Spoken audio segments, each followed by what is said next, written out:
কোন রাজনীতিবিদের না বাসায় মৃত্যুটা হইতে পারে না, এটা কোনো ভালো মৃত্যু না। যিনি রাজনীতি করেন, যিনি লড়াই করেন, যিনি বিপ্লবী, যিনি সংগ্রামী, তার মৃত্যুটা হবে একটা সংগ্রামের মধ্য দিয়ে, একটা রাজপথে, একটা গ্লোরির মৃত্যু। আমি তো ভীষণভাবে প্রত্যাশা করি, আমি ছোটবেলা থেকে এই স্বপ্নটা দেখি, অনেক জায়গায় বলেছি, যে একটা তুমুল মিছিল হচ্ছে অন্যায়ের বিরুদ্ধে, সেই মিছিলের সামনে আমি আছি, কোনো একটা বুলেট এসে আমার বুকটা হয়তো বিদ্ধ করে দিয়েছে, এবং সেই মিছিলে আমি হাসতে হাসতে আমি শহীদ হয়ে গেছি।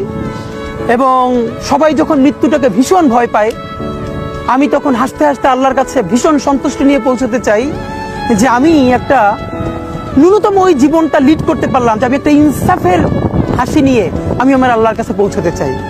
সুতরাং আগামী 50 বছর বাঁচলাম, কোনো ইম্প্যাক্ট তৈরি হলো না আমার দিয়ে, দেশের জন্য, রাষ্ট্রের জন্য, উম্মার জন্য, জাতির জন্য। কিন্তু আমি ধরেন 5 বছর বাঁচলাম, সেটার মধ্য দিয়ে যদি আগামী 50 বছরের ইম্প্যাক্ট তৈরি হয়, তাহলে অনেকদিন বেঁচে থাকায় কি সাফল্যের বলেন? শহীদ প্রেসিডেন্ট জিয়াউর রহমান কয়টা দিন বেঁচেছেন, কিন্তু ভাবেন আজকে পর্যন্ত উনি আমার অনুপ্রেরণা।